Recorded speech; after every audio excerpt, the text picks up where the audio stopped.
Nuntrang aku nuntrang sang retno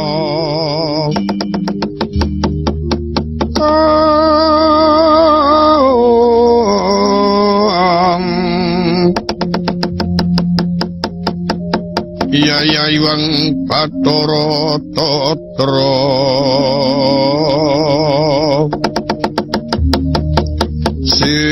ini waing tinju maya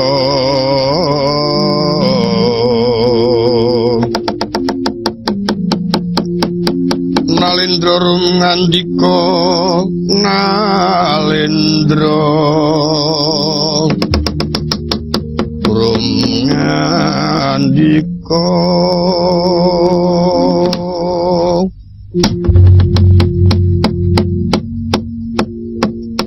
Tungkara manik jagat dewaku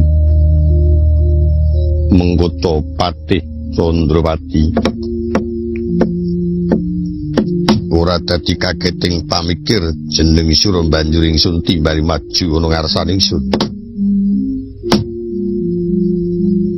nuwun kawula tampi mawi tangan kalih pangendika dalem Kanjeng Dewaji ngrumentah dumateng abdi dalem sakderipun Gusti Nata Agung lenggah wonten dampar kencana istanipun ing abdi kepatihan sampun sumadya marak sowan wonten Abiyantara kejawi saking menika kepareng ngaturaken pabekti mugi kunjuk wonten ngandhap padha mawantu-wantu nuwun banget panarimaning ingsun sira ngaturake sungkem ora liwat lumuntring pangastuti enggal tampanono dat kawanting pucang weni rum sepos randuning badan kula suwun mugi dados nora daging kayuanan senajan abdi tumenggung semonogo pepak kabeh para wadya bala ing padha ngadhep ana ngarsaning ingsun bocah katemenggungan menawi Kanjeng Dewaji ndang dumateng ing abdi dasar kula sakderipun Gusti Nata Agung lenggah istanipun sedaya para manggalaning praja sampun sumadya ngadhep wonten Abiyantara malah kathah para kawula dalem dedak merang Siti Sewu inggih sami ngaturaken bulu bekti saha glondhong pangarep-arep kunjuk ngersa dalem Kanjeng Dewaji tak tampa kanthi ledyaring pamikir mracenan yen to kabeh para kawula kena kinarya ruwang ngembat watang putung ngejum kumbul ruwet sabubaring pepanggihan pangastutiku tinggal wratakna marang kabeh para wadya bala kula nuwun kula suwun kanthi sanget mugi hangayomana katentreman sekadarmanipun Kanjeng Dewaji mengkono Pate kula nuwun wonten paring dawuh sinuwun aduh tak cerakake cerak tak praketake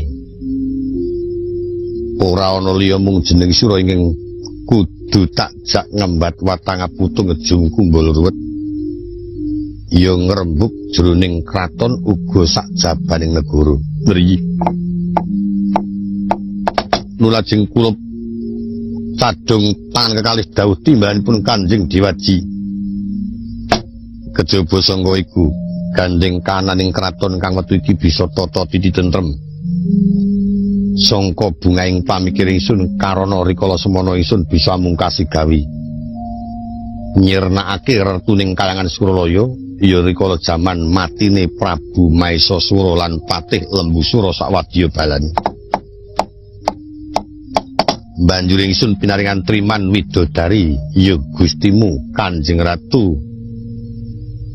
ingkang wektu iki minangka dadi suwing para putri angesuwi kabeh para wanudya ing kukuban kraton Gwopis Krendha diajeng Dewi Tara ya Utara Kasih li anggone bebrayan angladene ingsun wis rada sawetara suwe kabukti sangka keparinge jawata pinaringan sih dina iki sembahmu wis angger binu wadalah wis syukur binaki sewu mracenani yen to tulus lair batos Gusti kula Kanjeng Ratu anggenipun angladosi Gusti kula sinuwun ing Wukis Krendra Patih Candrapati.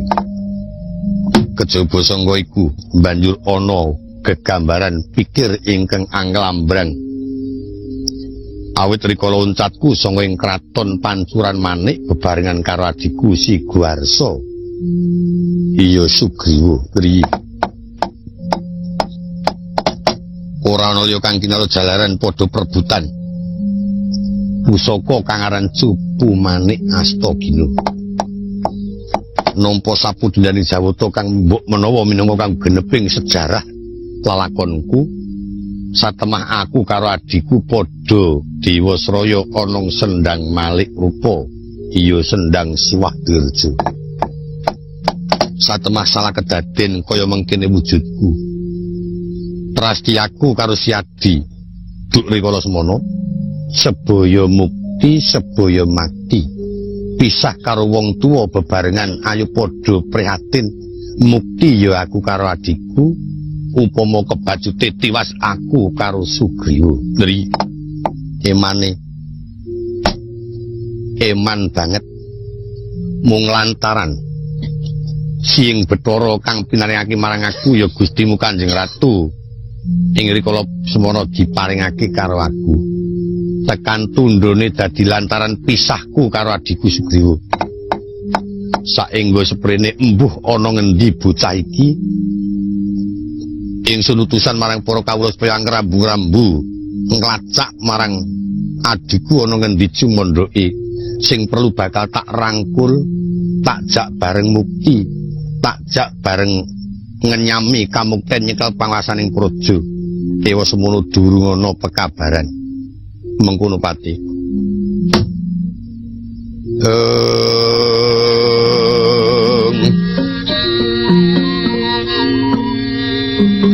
Leng-leng ramyang kang driya liriwang candra kata wengan sumu ing tias lir katuridan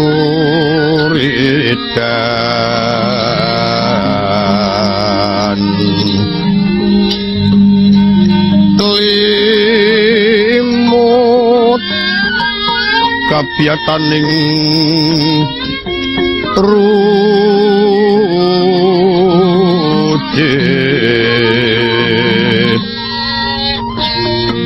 remrem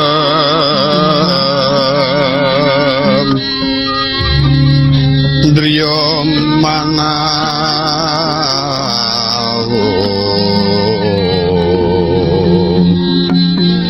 kekunging yuang wisesa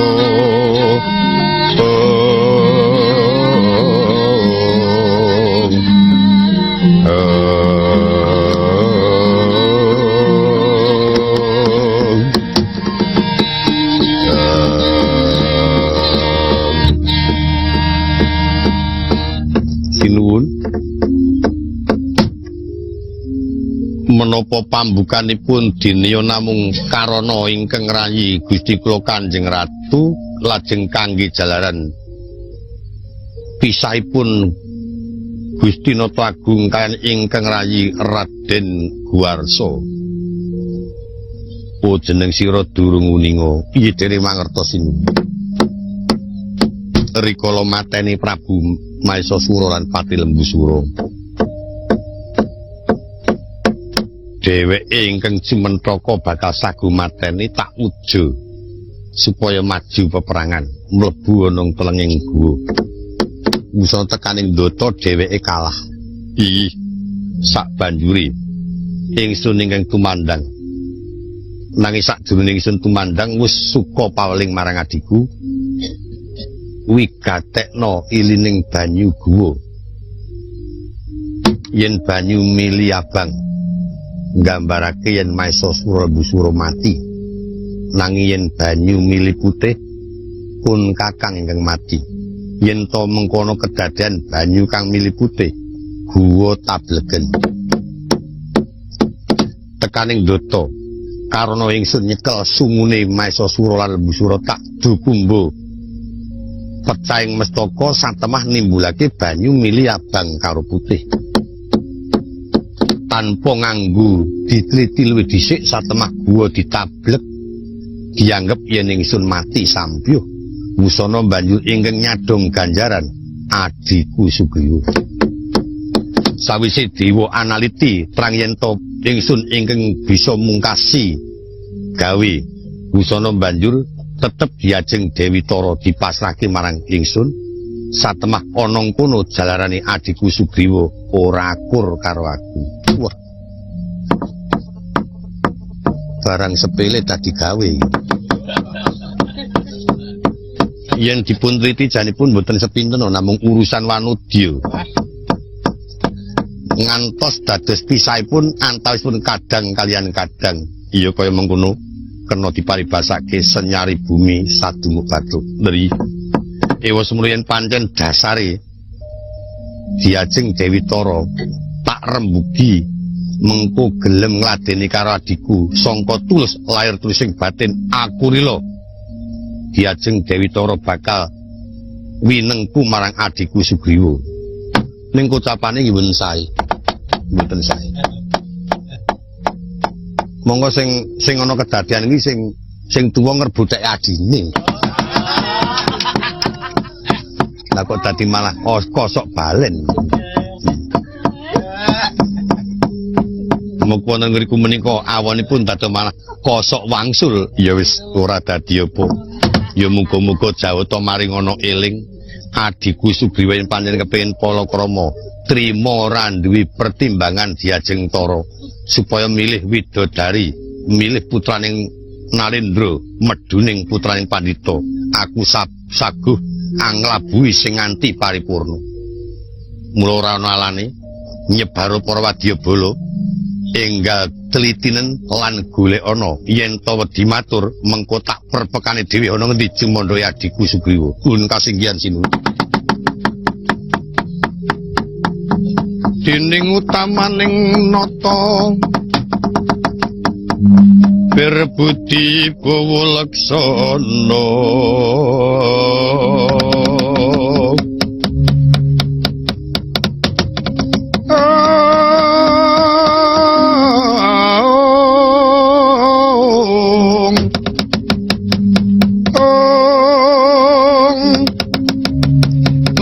kang bawa laksana mangkono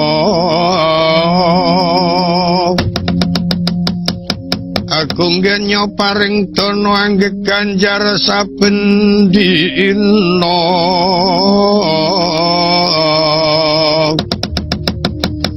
liring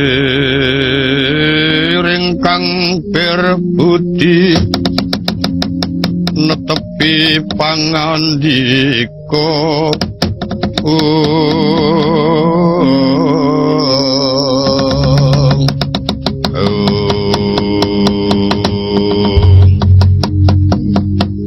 rikala semono Sang Subarinata estri manah arsa dawuh marang sedaya para abdi tinanggenah angupaya kang rayi Raden Gwarsa ya Raden Sugriwa ingkang sakendran datan kersa sesrawungan marang Kadang Werda. Sangka kamanganing penggalih satemah Tripandurat tan kepareng wedaring sabda tembung Triwilangan telu Pandurat pengendikan tigang pengendikan datan kodeng lati kesaru gegering njaba pihak ngarsa tangeping wuri. Werking paswanan yen to ana tamu kang wusuhan. Mancat wonten ing tinggil Binaturata kaya ngapa gembirane Sang Subarinata. Tetela yen to manjing ing tinggil Binaturata kang rayi Raden Gwarsa. Kepareng lucita indriya, Kakang Subali, aku teko.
Sir Sang Nara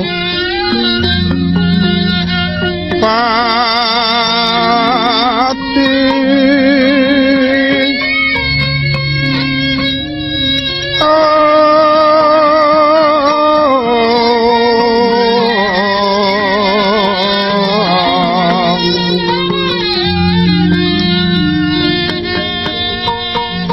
Kaping prawan Jawa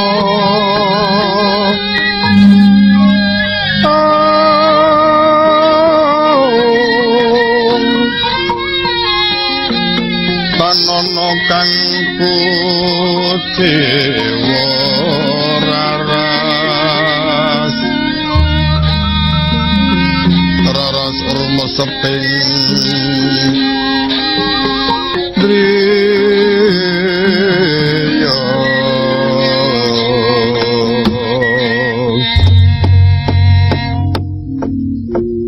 Pati Gunun wonten paring dawuh sinuwun aduh rumangsa lega atiku ora kan nyono-nyono sing tak arep-arep sing kudu tak goleki malah bisa eling bali karepe dhewe aduh matur sembah nuwun sang lajeng kula aturi nimbali keng rayi sinuwun iya adiku di bocah bagus Sugriwa sawise prayoga lenggah padha Basuki Dimas Guwarsa yen ora slamet ora tekan kene aku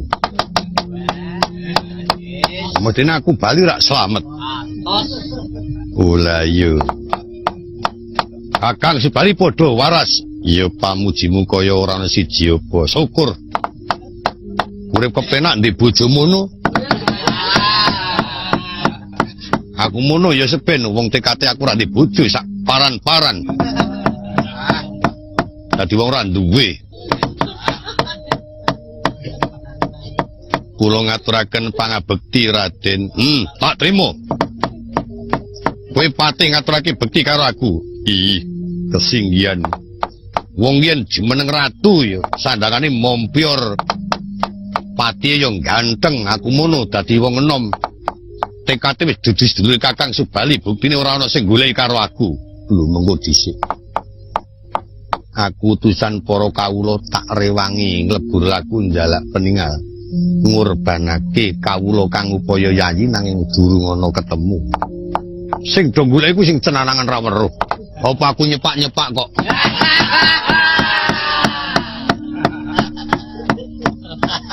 sawise prayoga yayi kasinggihan banget tumraping Jawata paningsih marang pun Kakang mula dina iki Yayi Sugriwa gelemo ayo tak jak mukti bebarengan nyekel pangwasaning praja yen to perlu tak lenggahke dampar pun Kakang sing ngembani sing dadi ratu Dimas Sugriwa ratu ki panganan apa dadi ratu lan bojo ya kecurut ora dadi ratu bojo ya sukses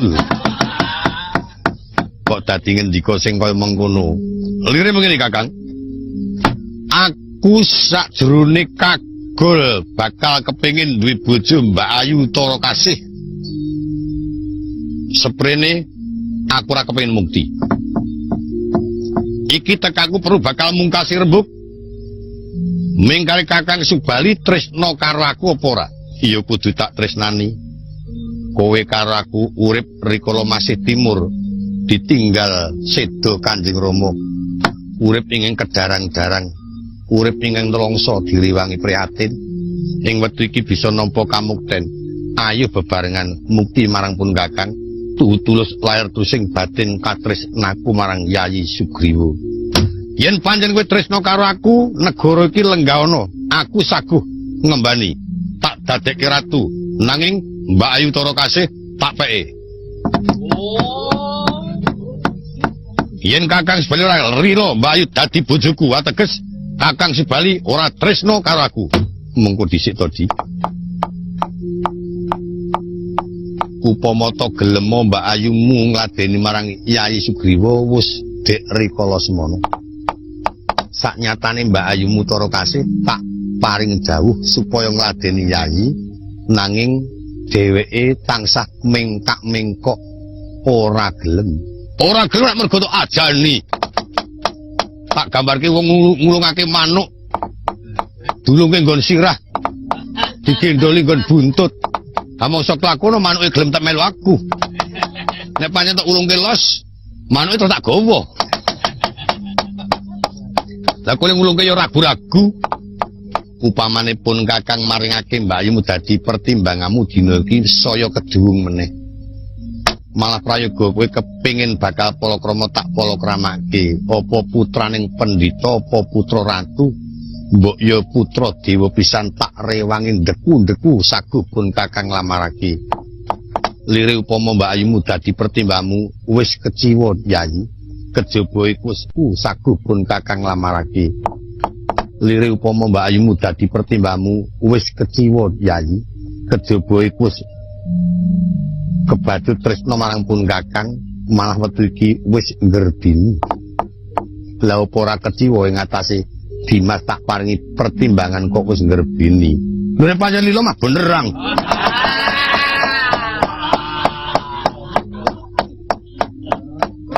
Anakmu ya anakku. Upama wis esuk lair bocah tok pimpin rawuh bocah yo klular-klur kok kowe kuwi. Nek dadi anakku terajang terginas ngono, Kang. Wis saiki mingkare lila apa ora? Mbayu Tara kasih tak jaluk. Yen pancen rila kepiye nggonmu ngendika yen pancen ora rila wiwit iki aku wis padha karo lenga karo banyu karo Kakang Sibali. Aja menika aku kok ndeku-ndeku nyembah dengkulmu gelmo. Bisa kelakon aku ora pati-pati kerasan ana ngukis kendhet durung ilang nyawane Kakang Sibali. Saben katon mingis-mingis tinon lir landheping Trisula.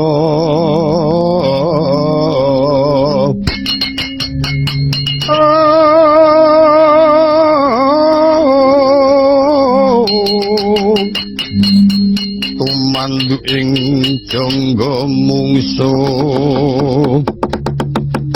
tumanceping bramastra kang kantaka aning bumi.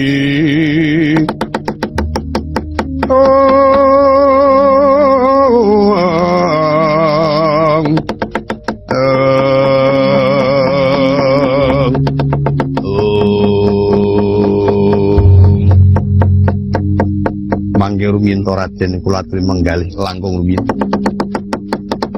Estanipun panjenengan menika kadangipun Gusti kula sinuwun ing Gopis Krendul. Nang yen mekaten ngendikanipun sami kaya panjenengan nebak dodon nengaken katimonggo. Yen mitra saking pritanganipun Kang Abdi kepatihan. Ing estanipun Raden Sugriwa kedang luhuraken dhateng ing Raka sak sedanipun ingkang Rama menika minangka gentosipun ing Rama. Ya wajib dipun tulat, wajib dipun angsu kasmerwane. Ora sampe ngomong. Kowe glendang-glendeng mulang karo aku penyakit iki. Anggem pinter kowe ngono apa karo aku? Duhun. Ming patih pangkatmu ing Patih Nitipraya kok.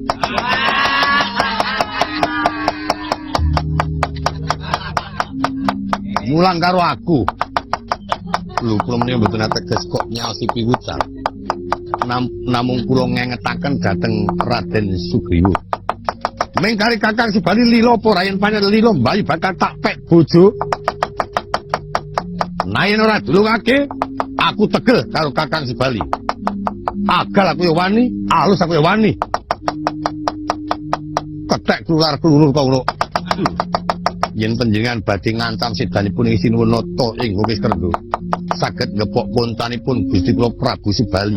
Yen kula sampun pejah wonten ngajengan panjenengan. Nantang para metu jepot, suwil-suwil raimu, ha?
mutam berkanjeng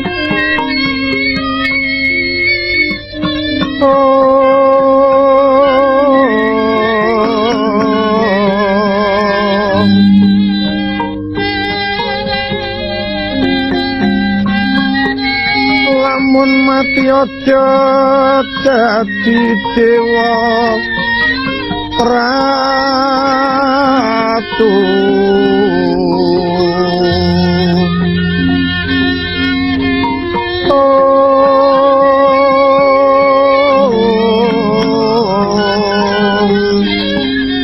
sukma ilang kontrang kantringan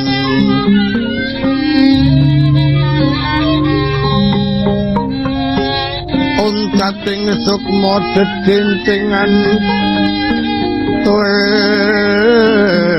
reganggeng kulawan lumut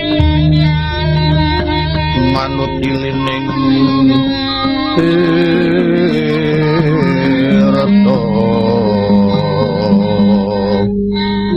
tumekeng samudra loya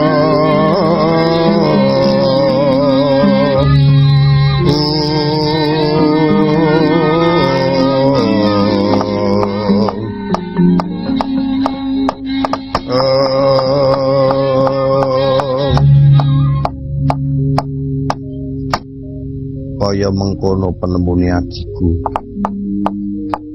anggonku keronto-ronto ditinggal wong tuwa pisah karo sedulur Kakang Mbok Dewi Anjani wis ora ana pekabaran adikku Sugriwa kaya mengkono kenakalane Pate sejatine jeneng sira kleru ora ingsun dawuhi teka banjur kumawani nantang karo adikku wis ngerti watake Deksura yen guneman kasar malah mijeni perkara sinuwun awit saking muntaping dada kula panjenengan dalem menika tansah dipun tresnani utawi dipun sembah-sembah tiyang sanegari teka lajeng ngrayining akan katimonggo inggih mengko kapulisan sedaya para praja semanten kathahipun ketingalipun kados tinata braja rumih dada kula sinuwun wis to saiki mengkene aku tak nemoni Diajeng Tara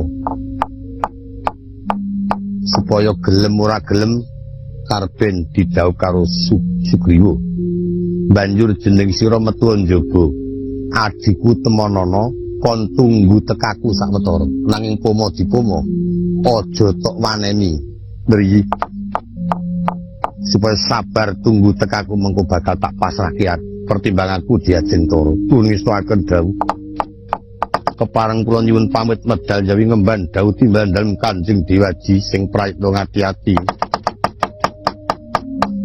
senajan ingkang abdi nyuwun pamit sinuwun iya bocah tumenggung sing prayitna ngati-ati kabeh para wadyabala padha diparing pesa ora kena banjur padha gumregah ing pamikir aja dianggep yen iki keraman aja dianggep yen iki bebaya awit iku urusan pribadi antarané aku karo adikku dari sediko kepareng lengser saking paswanan sing padha waspada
Mula sabdaing nata sabda pandhita ratu.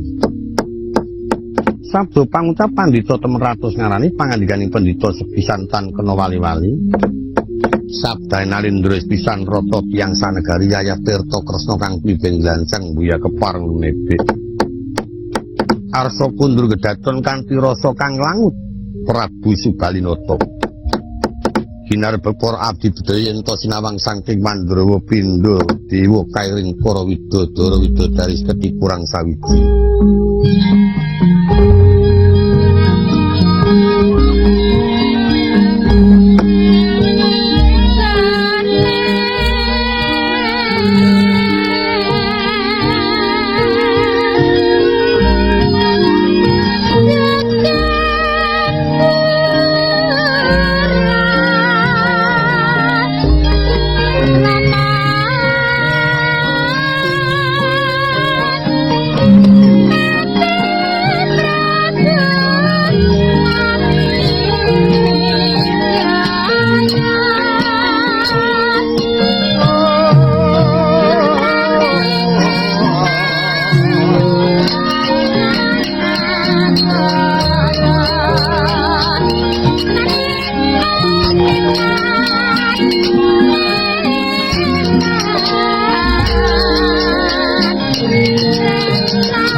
popong kembang popong sari mulat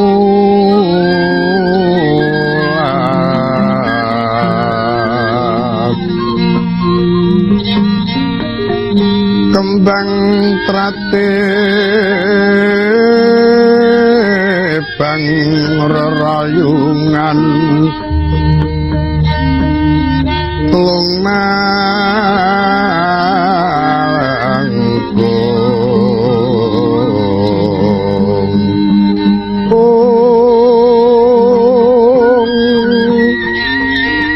mambat pepulatan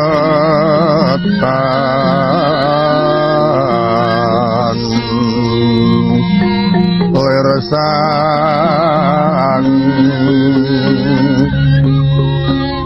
kembang karang sungsang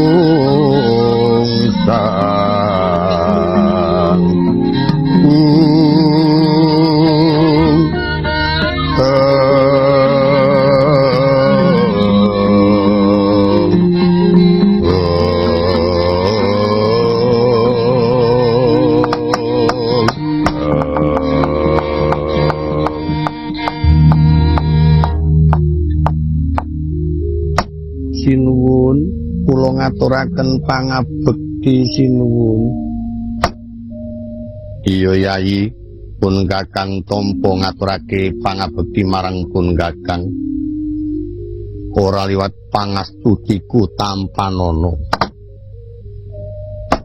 Kula pundi wonten mestaka mugi dadosa jejimat kula sinuwun. Yayi iya. Kepiyanggonmu nampa sing Bathara nggerbini ing pangrasa ora ana prabawa apa-apa. Kados sampun sae mboten menapa-menapa benjang keng putra kakung menapa putri sinuwun. Ya wis kakung ya arep putri ya arep. Gucamban wonten dawuh. Gustimu diladeni sing apik-apik. Awit iki agi wae bobot sepisan mesti tumraping batin ora iso pisah marang ingsun utawa mesti ana-ana wae cobani. Kula nuwun inggih. Yu, kenapa? Gustimu kuwi ing atase garwane wujud pragusa kok gematine ora jane. Angger kundur gedaton ya terus dipapak digandeng. Lenggah bebarengan yur kembul dar. Ngono lho yu, ngarang sing jenenge katresnan ya ngono kuwi. Aku ki karo kakangmu ki ya tresna kok.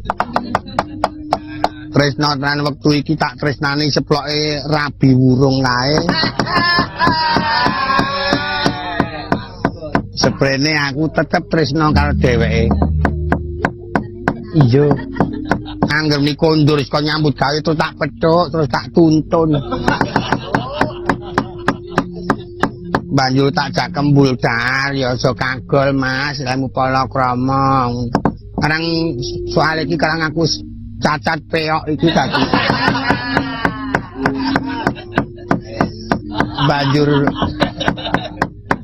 dheweke pamit arep palakrama ya tak rilani ya ora apa-apa nanging karang ya sing jenenge halangan ki ya dilalas ana-ana wae direwangi. Gadekke setik. Ning ora sida, ora saiki angger mikundur saka sangkan-sangkan ki ya terus ngelus-elus aku ya mak digedhek-gedhekke anake aku. Iya, ngono ning gumonku kok seploke gagal rabi kok mangan kok entek akeh kok. Tak hitung-hitung kok 6 bungkus kok entek ya.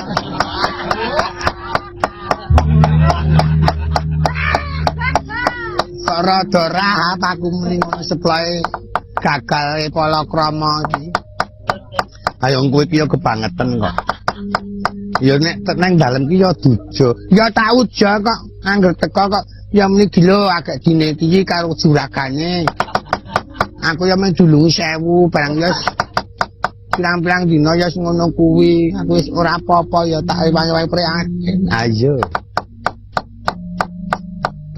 Winganane iki mergo keyun-yun apa kepian ae sing gedhe iki digandrung dhewe kaya.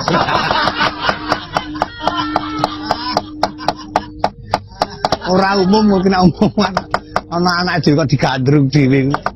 Karo klengkang-klengkeng kae. Karo nyikat iket. Wae gumunku wong Gerbini kok ya Bandungan ngono lho. Gustimu Dewi Tara Gerbini aku iya. Ayo iki wis rada lumayan iki kowe iki. Mulane aku ora mung duka-duka wae. Sebabe semelang nek anake kokean ngono. Ora ngono, kok gak senanu sing lair ki pelo meneh.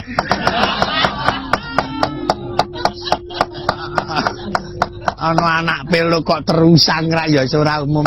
Ayo mesti dhisik kae. Kae jan-jane rada melek sing. Dhisik kanene cacate ora iso basa moko. Nek umuman ora cetha ngono kuwi. Ya biyen-biyene mergo bapakne iki nglidik karo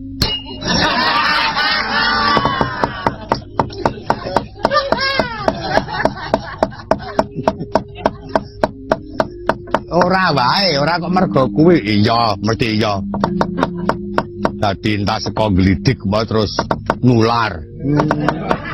Mula saiki tak awasi iki aku sesasi engkas ora iso nyambut gawe iki. Aku meneng omah kalau nyetel-nyetel TV. Angger sesuk melu nyambut gawe karo rombongane aja takon. Antara yang goleke pangupa jiwa kok ya ora oleh kowe iki ya kebangetan kok, Dik. Ambok ya wong ngono ya sing kaya aku sithik ngono, rileks ngono lho. Mbok ya ben ngono. Ayo ta? Dik, ayo. Wong soalé wong nyambut gawe ngono. Sesuk Gustimu ki bayen sing iki kakung apa putri ya. Nek miturut penemuku babaran ki ming kadelok saka kananing nggon bangkekan. Nek bangkane iki bunder ning Gerbini iki mesti putri. Oh, yen bunder putri. Nek rada lonjong kakung. Lonjonge ya mendhuwur dadi gligir ngono lho. Ah nek tekku kok malang. Kowe yo ora ana wong bayi kok nang jero kok mujur merene iki ra yo. Mbok iki sesuk tak mek-mek iki mbok kakung mbok putri. Angger aku nesu cok tak antem dhewe wetengku. Akae sing wedok kae mergo aku mbiyen nesu tak antem dhewe sik bareng lair sirahe peok. Sing ora-ora Mbak tak mati kaya birko aku niku. wong sirah kok kaya birko kowe iki. Kajaba sangka iku Yai. Praptanipun Kakang kundur ngedaton sumurupa menawa ta dina iki pun Kakang nampa pisuwane adhiku Sugriwa. Kula nuwun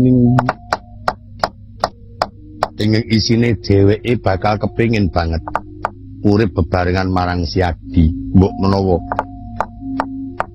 keparing penggalih kanthi aku rila lair batin sing tak karepake aja nganti aku pisah karo sedulur. Upamane Diajeng Tara tak dawuhi supaya ngladeni karo Sugriwa kepiye. Ya kuwi putraku, nanging wektu iki angleganana marang adiku, aja nganti banjur Sugriwa pisah marang pun Kakang. Mengkono Yai.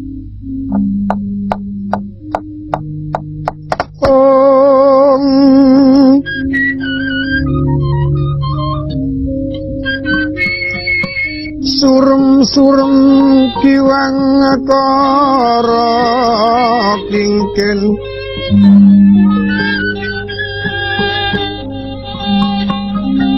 lir manguswa kang layon ilang sirna denya memanise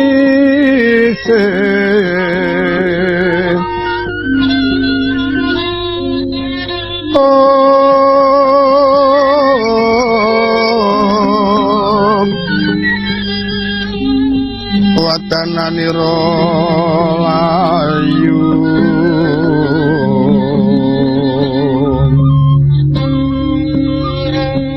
kumelku cemranyo mratani mring sariran nipun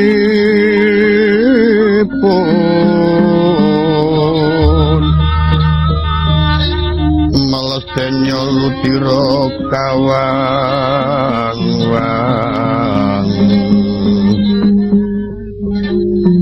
gegono bangsu mirap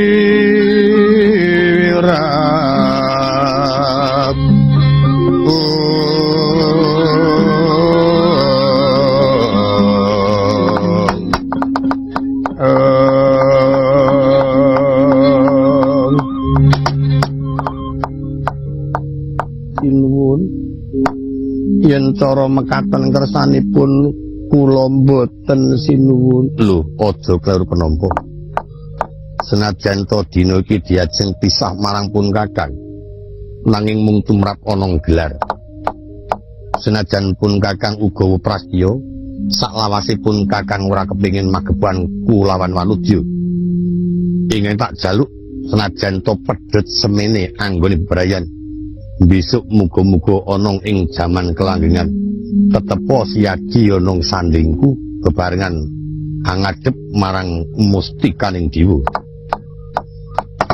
Yen mekaten panjenengan menika mboten tresna kaliyan kula lahir batin pun kakang tresna yen cara kados mekaten kula mboten saged nglampahi wong entas ngladeni karo sing tuwa kok terus ngladeni sing enom sinuwun kantun panjenengane penggalih kados pundi menapa panjenengan trimah kula dherekaken menapa panjenengan trimah nyipati kuwandra kula sinuwun kula pejah nganyutuwa pejah kula labet katresnan sampun sesarengan kanjeng putra punang jabang bayi sinuwun nanging panjenengan dasar king kula lambeti lan king kula tresnane kedah saged meper kamurkanipun ingkang Rai Sugriwa aduh malah saya kewan yen aku tetep ngantepi adikku Sugriwa manunggal kudu aku malah nyawang kuandane bojoku yen aku abot pertimbang aku pisah karo adikku wah kepiye lelakon kok kaya ngene yang sing tak pikir-pikir kebangetan Subila kok sapa Subila Sugriwa engko ora urut Mana Sugriwa kudu Sugrawi engko iki ya sing ora ana demek kadange sinuwun Subali kaya Subila ora dunung Nah ya elingku yang ngono kuwi kaya Dik, kowe kaya nyucuk aku angel apa-apa aku sing dicucuk kowe kebangetan temen karo usiyam-yam.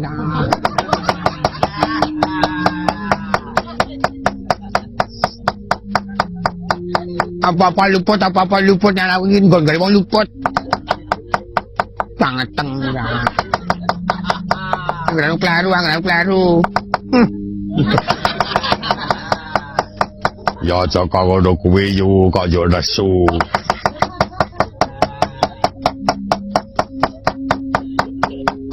Amule aku nek kok ngene iki. Nang ngene mung disia-sia. Keketong anak terus. Kok keketong bocah-bocah.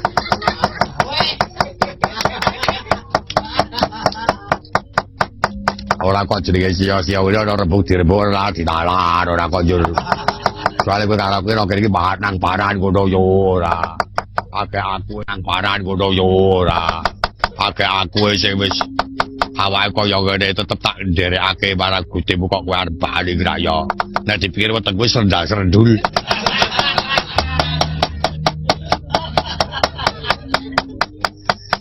Nah ora kowe ki ora meteng beteng kowe pancen yo gedhe kok ora. Ya wis. Sae prayoga nonggonmu lenggah pun kakang tak metu njaba tak temonane adikku Sugriwa.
Jayakarta Sroma Pangga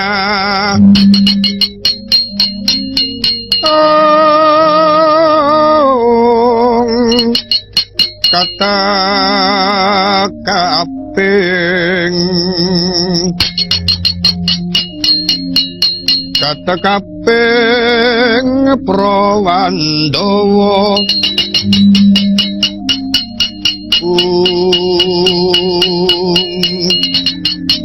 Mergut maguting ayudha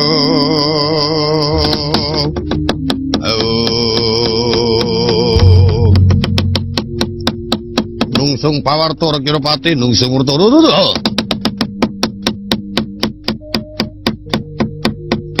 bocah tumenggung Yudapati kula nuwun wonten paring adhawuh Regyanapati Candrapati kabeh para prajurit lho wis padha ngadhep kabeh para tetungguling senopati sampun Kang Abdi tumenggung Renggapati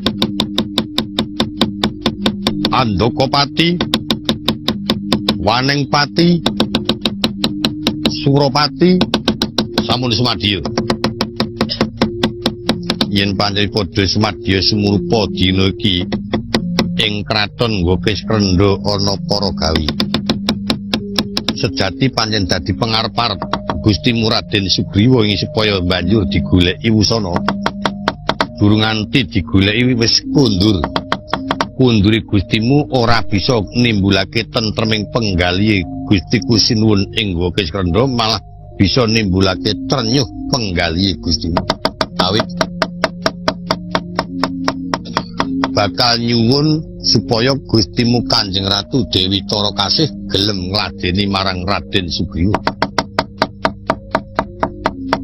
Diparingi keterangan ingkang akeh-akeh ora ndareng dadi ngendikane Gustimu malah nengake katimonggo nganti kaya-kaya kurang kuat dadaku satemah aku banjur ngaturi wangsulan.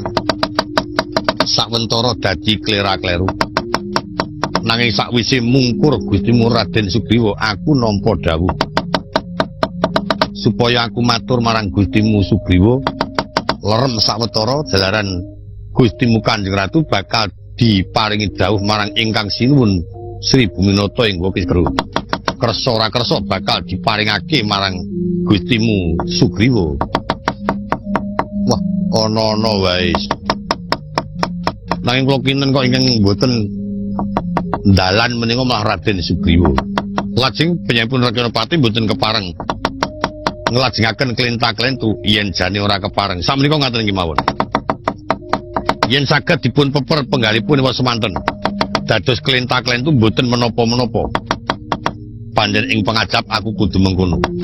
Aku kok ora mergo wani marang kadange sinuwun, nanging mergo aku kewajiban ingkang njaga negara awit mbokna ana kedadian rusak negara. Ngurbanake para kawula senajan to kuwi kadang dalem ingkang sinuwun iku kewajibaku ya iki tanggung jawabe patih nri ingkang angka loro pancen niat bakal tak coba sepira kekuatan Raden Sugriwa kok gebangan temen nggone ngewak-ewakake sampun mumpung Gusti kula sinuwun Prabu Subali mboten prisa pun caketi saged pun rembagi kali sae syukur wasemanten mboten budi sembadani bangga dirampungi sing padha ngati-ati kabeh para wadya bala siyaga gaman aja raga-raga maju yen ora tak dawuhi sendika yo.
sanggang tinon lir tengaraning prajurit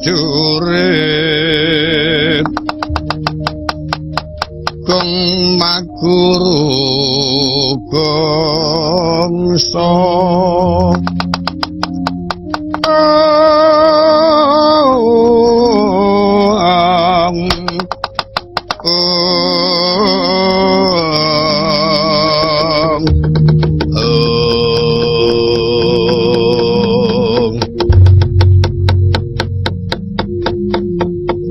Jembawan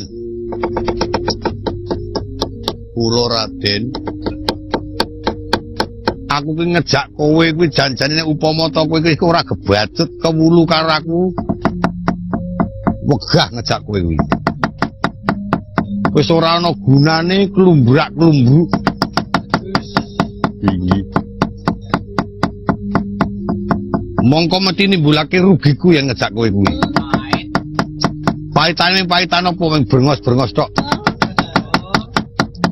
wis coba kepengin udut njaluk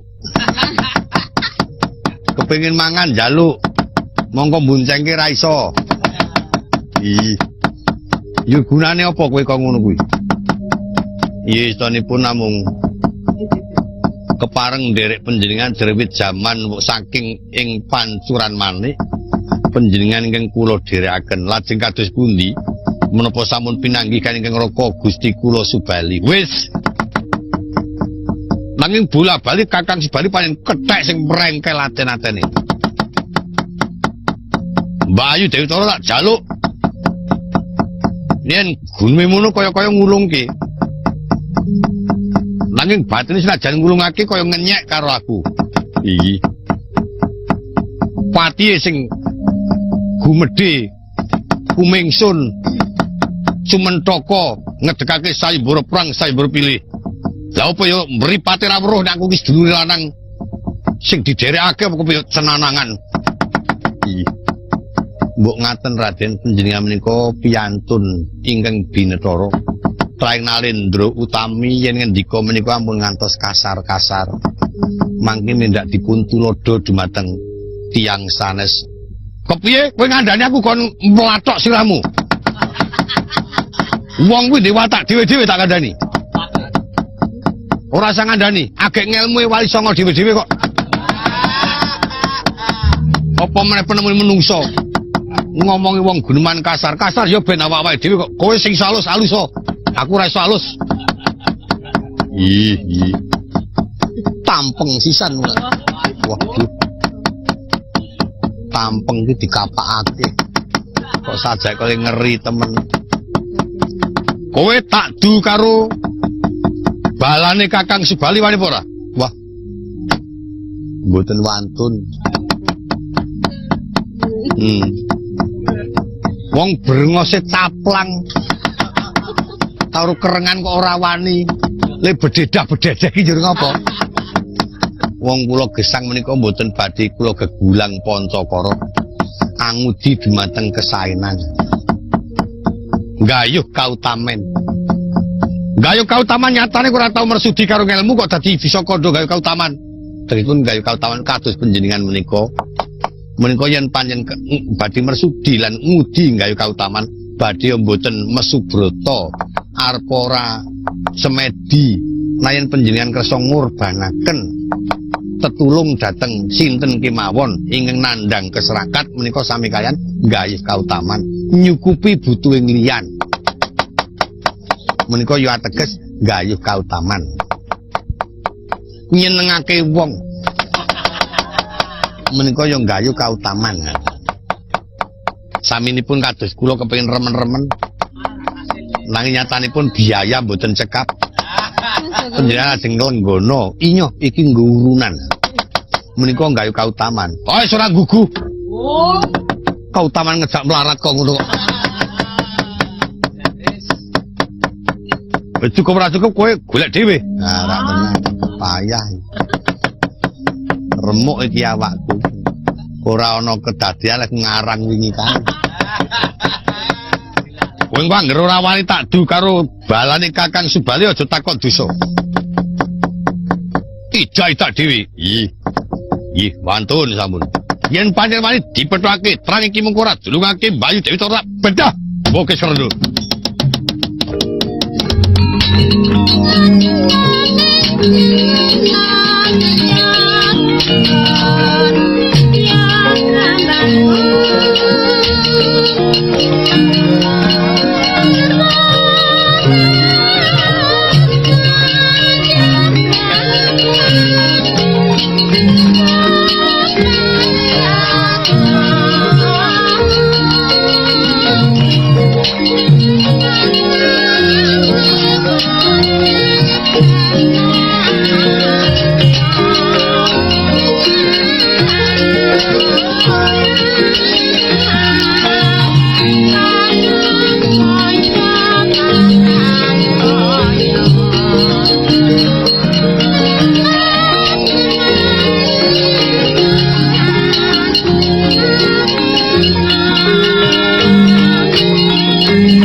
Kepapa keperangguling satru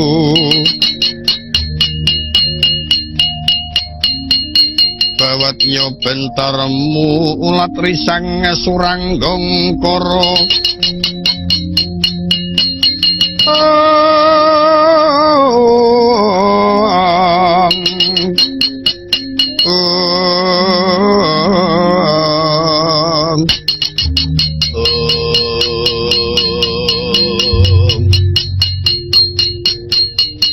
Pati Candropati, wonten dawuh Raden. Kowe yen pancen kepengin dawa umurmu, aja cumenthaka melu-melumu kuwi Bayu Dewi Tara. Raden, kula kepareng munjuk atur. Mboten kok ateges kula badhe ngukuhi dumateng Gusti kula Kanjeng Ratu. Namung kula ngaturi prisa dumateng Raden Sugriwa. Panjenengan menika satriya muda. Dasar Kanjeng Raka menika tunggil Rama tunggil Ibu. Upami wonten kedadosan panjenengan lajeng dipun ladosi Gusti kula Kanjeng Ratu. Menapa mboten menggali lingsem ing atase duwe pertimbangan wae kok nganti ngrebut garwaning sedulur. Wonten ngriku menika mbok iki kula aturi ngagem. Menapa mboten ndadosaken kucem dumateng Raden Sugriwa. Wis rasa medang. Isin-isin apa? Sapa sewani isin-isin keplak temenan. Padha dhewe senenge ndak isin-isinan. Mengkari Kakang Subali lilo utawa ora. Apa dianggap aku ngrebut bojone Kakang Subali elek? Aku dianggap ngrebut bojone Kakang Subali banjur asor budiku. Pate goblok ora. Kondo aku moncer kaprewane ditresnani karo sedulur tuwa. Dhewe iso momong karo aku. Jare sedulur tuwa kudu bisa momong karo sing nom. Ngaten niku kedah mespadaken sing dimong. Yen panjen sekirane sing dimong kuwi apik-apik, yen perlu dilabuhi pati, awit ing kono labuh dumateng kebeneran. Nah yen tumindakipun panjenengan awon, menapa kelampah Nyaraka bakal momong karo wong sing tumindak ala nguja kamurkaning sedulur kang tumindak ora bener. Iku kula aturi mendho Raden, kengabdi pati menika anggenipun matur sampun. Kowe ra sampe usul.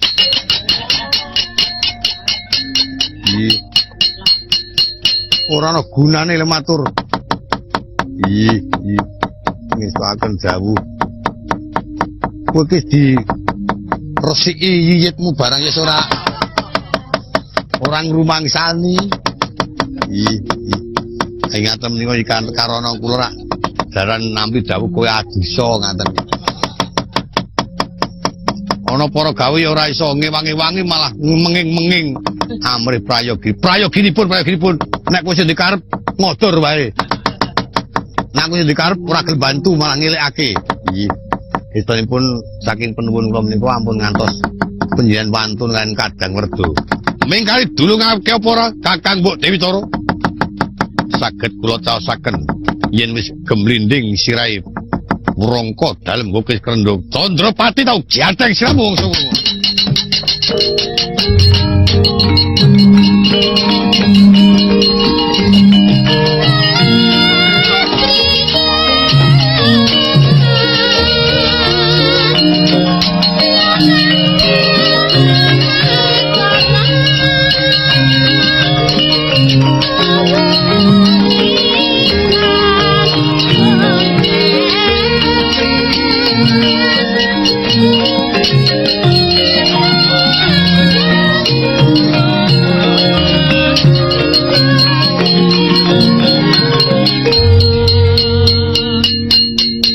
Sembawan, mboten dawuh.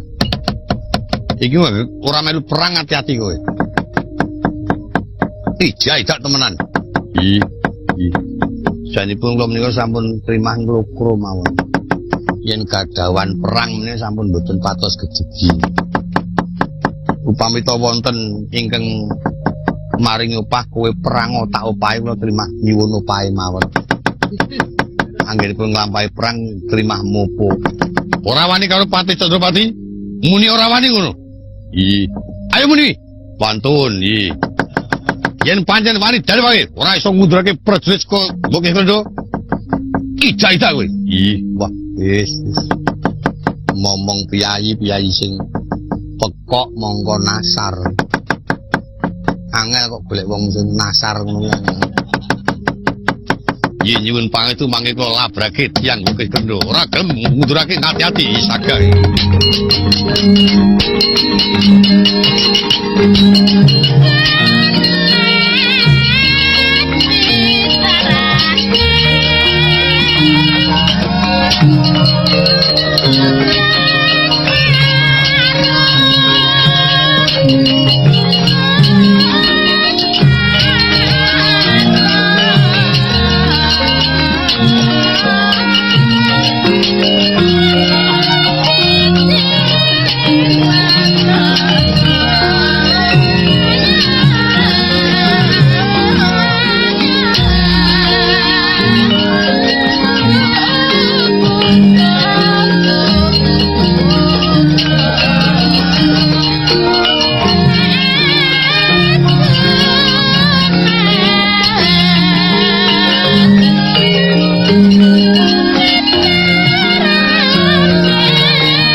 Wakyut katekaping runanggana gelar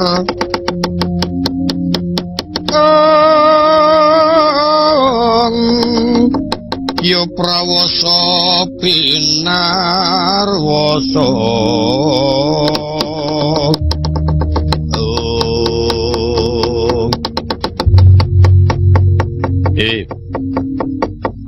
Patih Candrapati onong paran yen kena tak pringgake becik kowe saiki semingkira Gustiku sinuwun ing Gokis Krendho daturi tedhak mrene supaya pepanggihan marang Raden Sugriwa. Kowe kapi Jembawan iya rikala semana iki pepatih ing Pancuran Manik tak kandhani. Kowe ora usah melu-melu, ora usah banjur melu campur tangan urusan iki. Yen ngono pringgake becik wis semingkira mengko mundhak katut dosamu marang Raden Sugriwa. Wis ora peduli. Aku ora wani musuh karo kowe ora urung mah dikeplaki dhewe aku. Ningare kowe gelem semingkir ora? Ora gelem semingkir rawi-rawi rantas malang-malang putung. Bisa tak bodol barisan sangka ing Gokis Krendho tak nggo giatheng siramu mangsa dawa.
patut banget sing jenenge Patih Candrapati pancen bola-bali wulangane Gustiku Prabu Subali.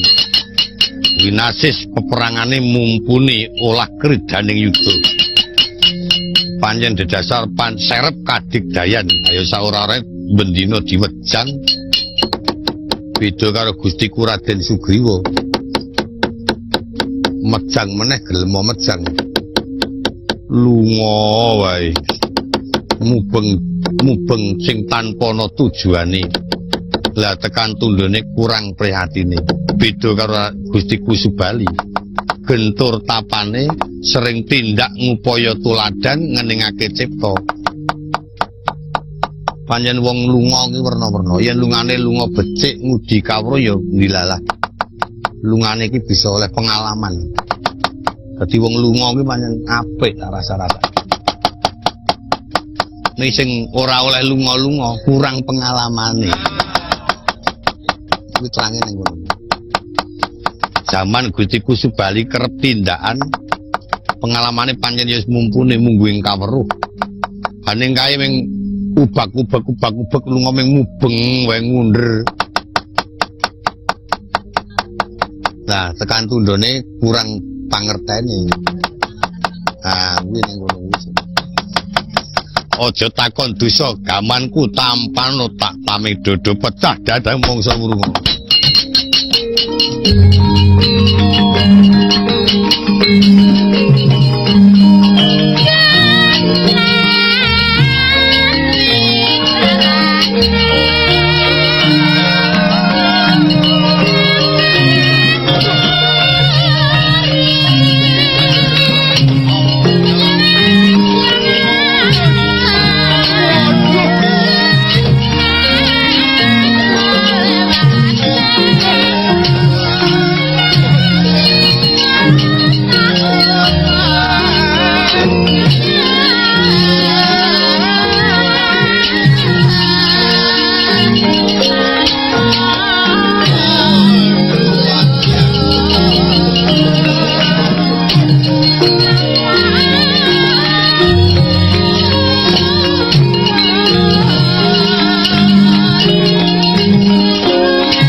Katriku mulung mangrempak ing wadya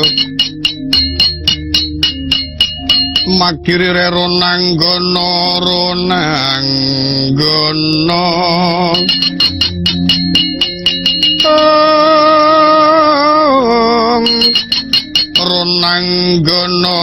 gawe gelar sira wang-wang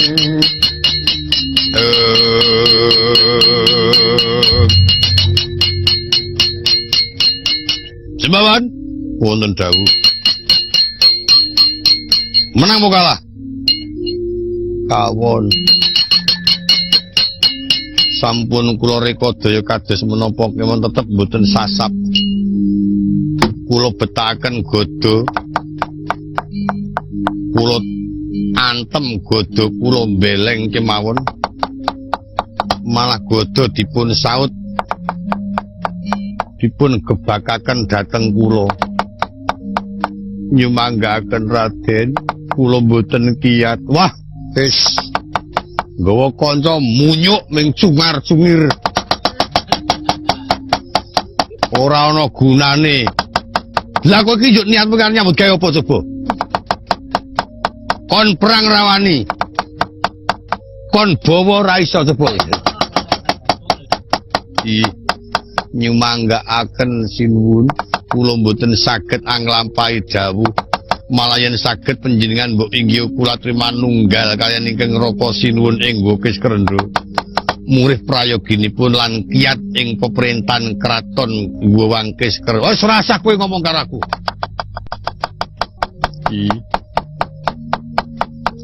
lha kowe kecek kok ora gelem beker munyuk Inggih. Yen kula munyuk sampean. Ayo padha. Nek rak bagus aku kowe. Nek jane yo salang sebat. Nek mergo kono bagus rak jelaran kono menangan nek jane yo rondo. Bodone dandan yo ganteng aku. Mbok beker. Wong le dadi munyuk dereng suwe beker nggih boten kulino. Titiane munyuk kan buntute cendhek. Beker ya ora iso klular-klulur. Minggat kono. Panjen ya bagus ya. Nek karo kancane ngoso-oso. Pati Candrapati minggat labrak kowe.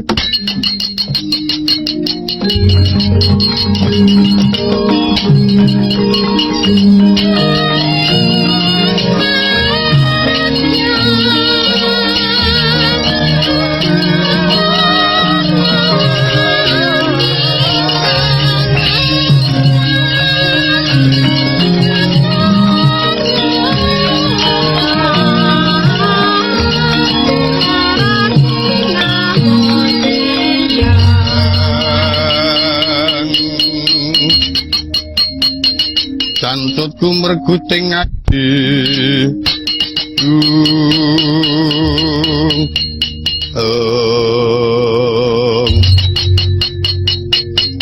Candrapati wonten dawuh Raden ora usah basa karo kowe pancen nganggep musuh ae droni kula tansah badhe angajeni dumateng panjenengan karana panjenenganipun kadang dalem Gusti kula Ngesinun Prabu Subalinata.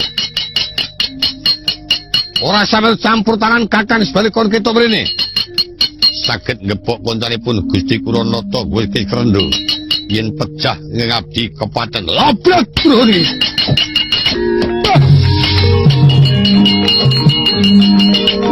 Ampun ya.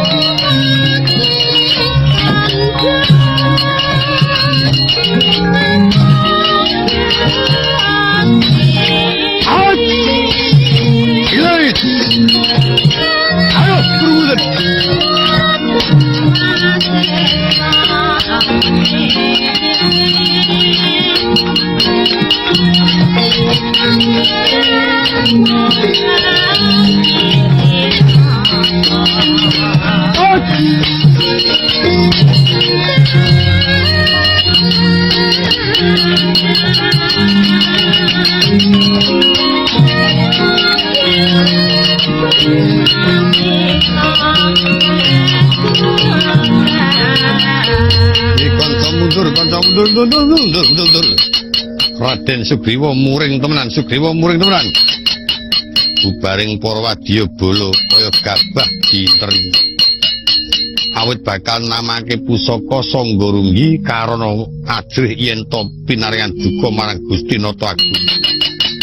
Ya wis karben tekad-tekadan wong kerengan kuwi leputa lara ya mukti leputa mati ya urip.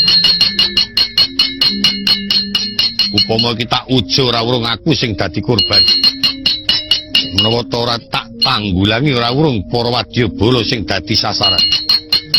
Aja takon desa Sangga Parung brodol jaringanmu.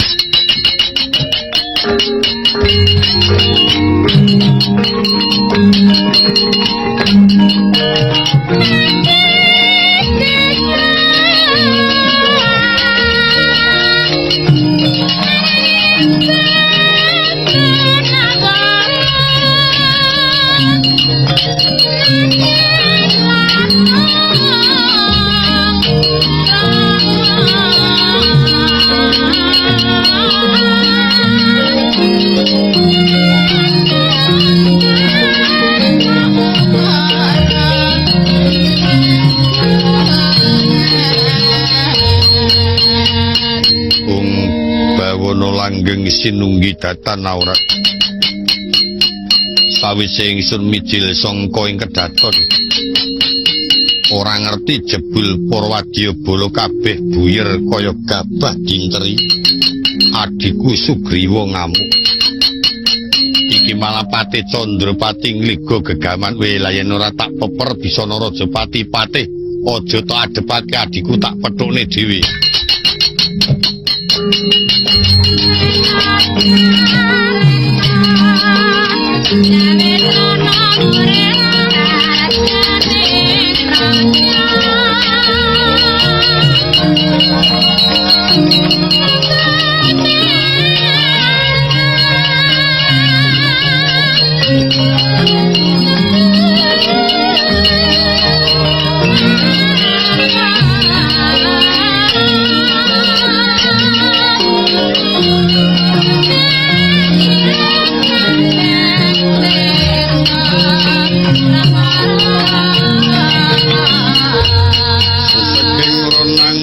Kya tumandanging ayuda mandi pusakan risang singa barong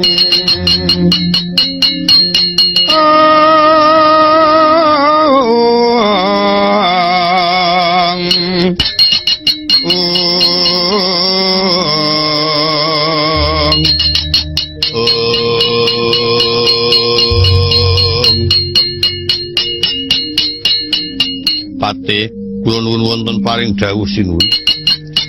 Aku mangerti yen to kowe nyekel gegaman arta nggo apa. Badhe kula nggih mejahi ingkang rayi Raden Sugriwa. Lho.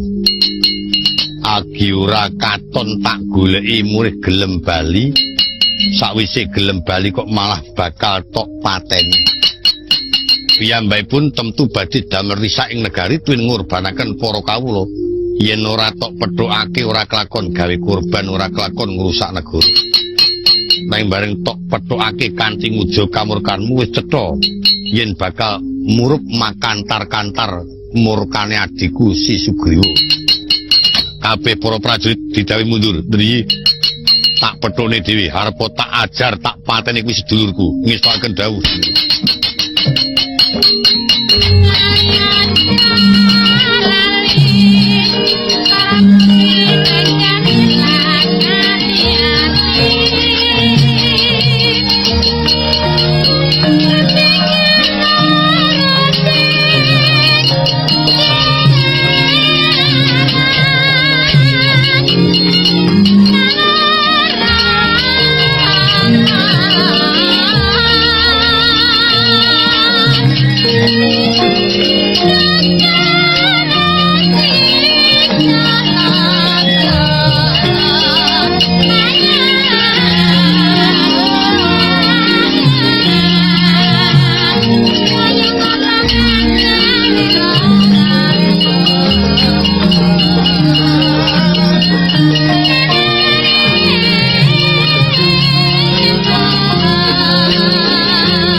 Minges kurdanira sing katono aneng asta curiga likan kang kinarya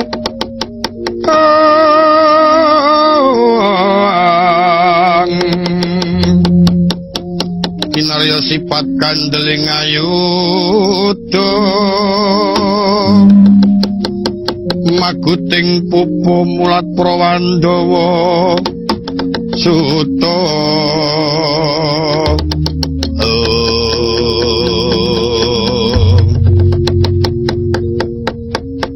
Kakang Subali.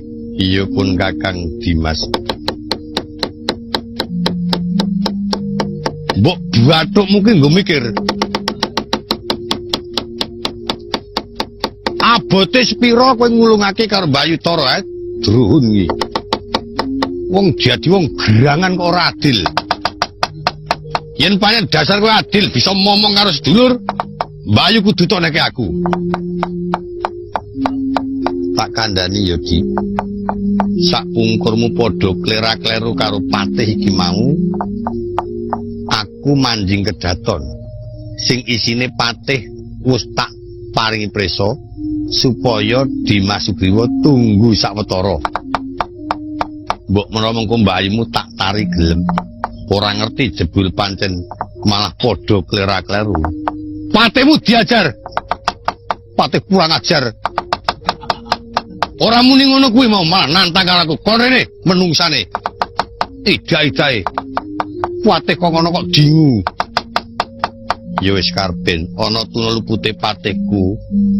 Adi sing agung pangapuramu. Tane ngapura ning Bayu tak pek. Tak kandhani ya Di. Mbak Ayumu tak tari malah nangis. Awit ngeman marang ponang bayi pisan. Ingkang angka 2 miturut ature Mbak Ayumu trima mati yen to nganti aku nglilakake marang si Adi. Kuwi sing ora tatanan iki kowe kuwi Kakang Subali. Nek pancen biasa kuwi buathuk mungkin to mikir.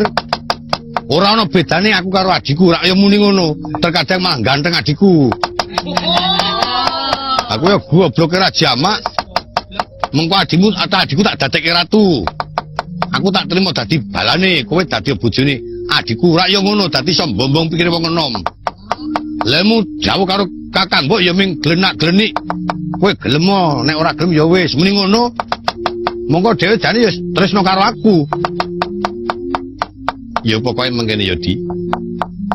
Kowe saiki palakrama wae milya wanudya ngendi sing tok karepake. Mengko tak biyantu. Perkara kowe kepengin dadi ratu, dadi ratu. Aku tak trima ndongkol ora ana alane aku ngembani sedulurna.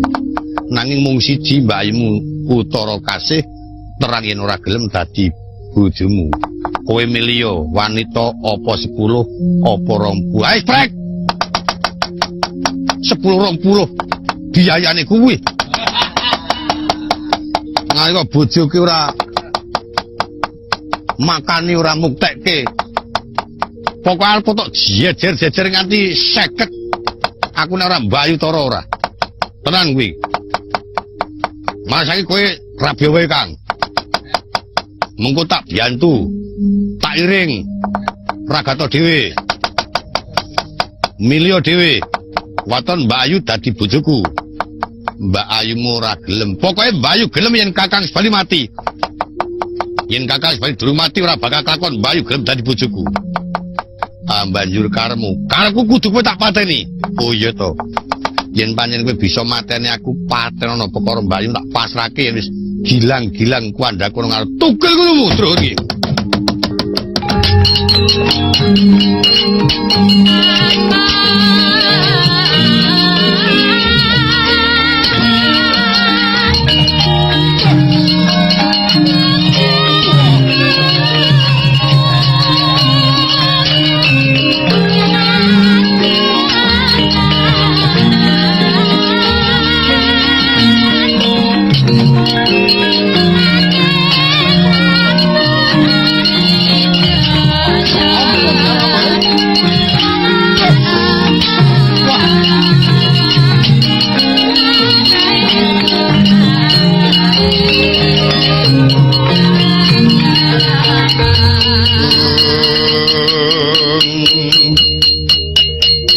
Wis mundur saking ayuda Prawandawa umyang aku muruh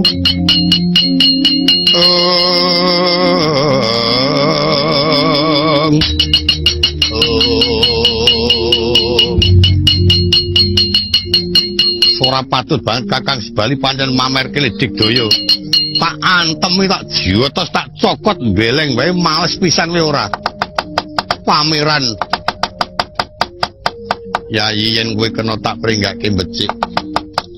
Ayo bebarengan mukti marang pun Kakang ana ing kraton Gukis Krendho. Mung siji kowe aja ngarep-arep Mbak Ayu Utara Kasih kang sakbenere ora tresna karo Dimas Sugriwa. Senajan to ora dadi pertimbangmu kuwi ya Mbak Ayu. Wis ora peduli. Odol-odol kres wetengmu.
saking ayuda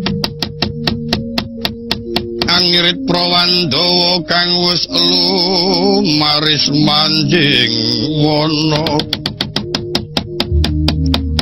swaraning pendeta ngara mundur kang munya mangungkung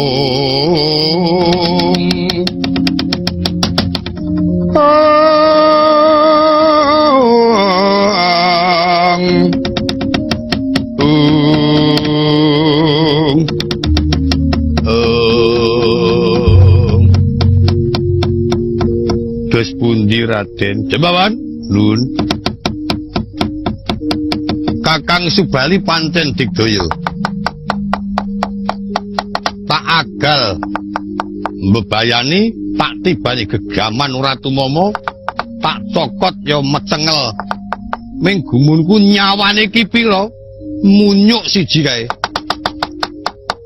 Mangkita Raden mbok mboten perlu kasar ngendikan. Wis frek, Nurtaya. Monggo panjenengan menika dipun teliti tembung prek menika ngantos misuwur. Awit ingin kirang tanggap ing pemanggih dipun anggap menika saru. Monggo janipun mboten. Kowe ngerti ora tegese prek? Mboten mangertos. Prek ki aku wis ora ngurus omongmu. Oh iya. Mbuh. Oh iya. Singkatanipun mbuh prek. Iya. Ngantos kondang Sugriwa prek. Yo Ben, sing ngandhaki saru anggere ora. Lah iya. Watone ora. Aku pokoke ora bakal manut sapa wae sing mulang karo aku. Oh iya. Mekaten. Monggo janipun panjenengan menika dipun tresnani kan Kang Raka. Alah tresna kepiye? Tresnane Bayu neke aku. Lah nggih. Lajeng kersanipun sak menika aku arep tapa aku.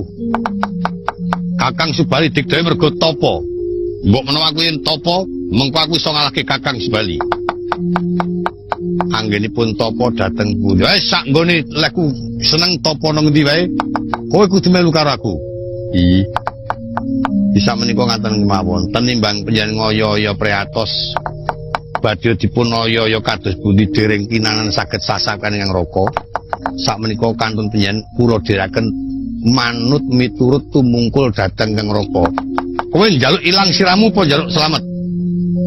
Ih. Yen njaluk slamet melu aku. Nek njaluk ilang siramu kena tugel gurumu. Lambemu cungar-cungir. Yo wis Den. Karang wong kasar. Ngopo madumet? Alah. Ya lambe kethek niku ya umadumet kok.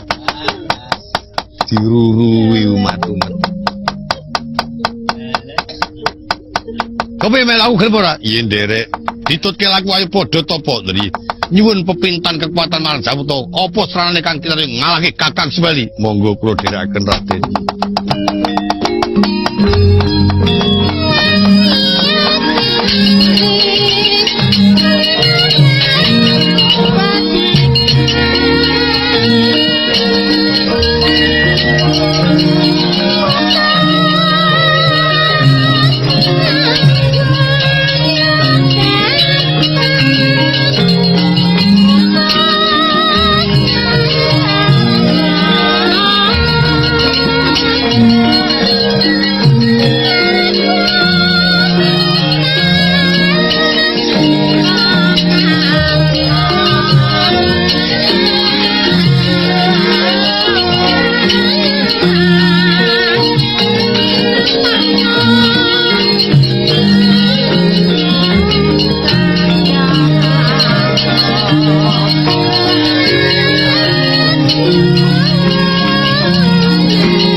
Yen to pandhita kang wis klimpat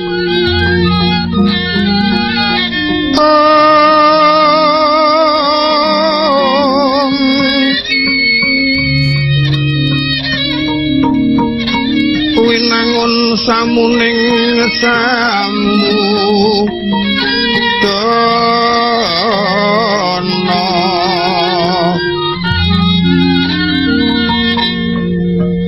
mengkuliring kasudanan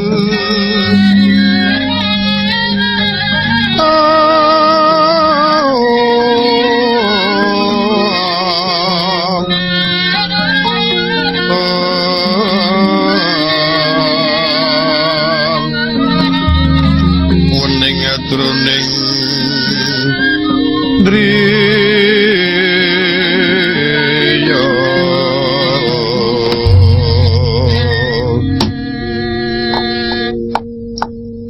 Pati nuwun wonten paring dawuh sinuwun ora nyono ora njimpe menapa adiku Sugriwa kaya mangkono penemune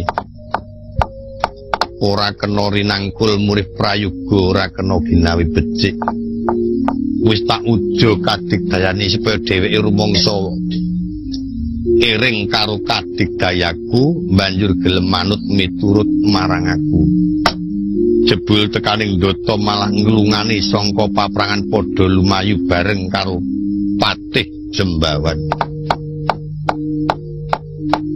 lajeng saking kersanipun menapa prayogi dipun tututi dhateng pundi lumiyatipun ingkang rayi senajan kaya ngapa pangrimukku tak gambarake geni kang murup agi gedhe-gedhene tak kira bakal kelakon dhewe manut marang pitutur kang becik awit sanyatane agi kedunungan jajalanak meri aku bakal nuwun marang Jawata ayo munggah sanggar planggatan muska penuwunku muga-muga adiku eling karo kasatriyane banjur bisa eling marang kadange werda kena takjak ngembat watang aputung ngejum kumbul kaya ngapa senengku yen aku karo adiku bebareng ngembat negara nggo wis krendha iki paringaning dewa iki yen mekaten kula kantun nderek kersa dalem kepareng kula cumawis dupur ratus wonten ing sanggar planggatan kula kepareng nderek minggah nenuwun dumateng paring Jawata mbiyantu kersa dalem Kanjeng Sinuwun iya